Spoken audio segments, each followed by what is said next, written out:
signing up. And I'm not sure if they just, they're about to open the gates or remove these cones here now to allow a few cars to go through. So they're letting them go in a little bit earlier than expected, but it's because of how many people are already in line. So we're going to be here until 9 o'clock. If you do plan to come out, doors open at 7 o'clock. You can come in until 6 o'clock.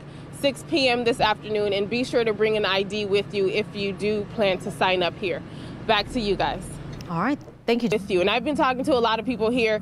Many of them tell me they've been here since around 1 o'clock in the morning. In fact, I have one person here that I did want you guys to hear from. Her name is Barbara, and she's been here since about 4:30. Barbara, why did you get here so early? I got here early because I knew it was going to be really full. So I said, let me get early so I can, be here on time before they close it. And how beneficial is this food voucher going to be for you? Did you lose a lot during the storm? My roof got damaged and two of my cars, so yes.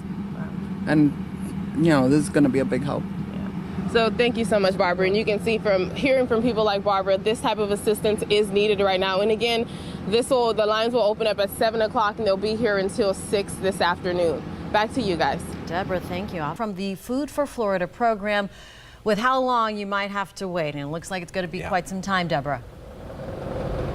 Good morning, Chris and Jane. The lines are getting longer and longer. I'm going to ask my photographer, Lyle, to spin the camera around so that you guys can see.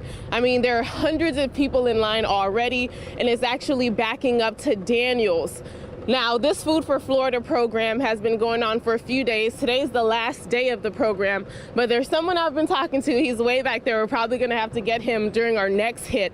But there are folks that showed up yesterday that actually had to be turned away. I was speaking to one guy. He tells me that he got here at 4 o'clock. The lines were closed, and so he came back this morning. But we want to show you what it's going to look like once you get inside.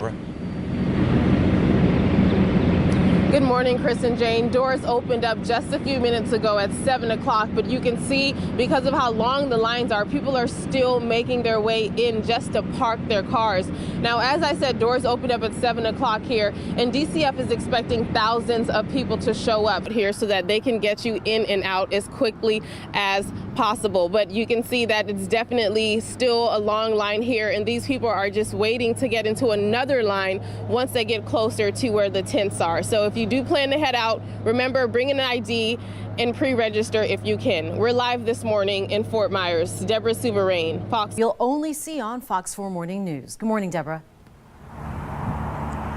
Good morning, Chris and Jane. The incident happened after recess as the children were heading back into the school here. We're right in front of the Unity Charter School in Fort Myers, and the child's mother tells me she's furious because she later found out that her son reported this incident to his teacher multiple times, and the teacher still took 5 days to report it to higher ups. Now take a look at this police report that was filed days after the incident. The minor telling a detective that a cafeteria worker squeezed his nipple and made an inappropriate gesture with his mouth. That man had only been working at the school for a short period of time. According to the police report, he was hired as a temporary employee by a catering company that's contracted by the school. However, neither the school nor the catering company knew the man's real name or even his age. Take a listen to the mom. All they know is the alias. They don't know exact first and last name. At this point, we're not sure if this employee was an employee of the catering. It's still under investigation. That was the principal of Unity Charter School you just heard from. Now, he tells me that he was made aware of this incident 5 days after it was first reported to the teacher, and he says he contacted police as soon as he found out. Now, DCF and Fort Myers PD are both investigating this incident. Reporting live in Fort Myers, Deborah Souverain, Fox 4, in your corner. Deborah.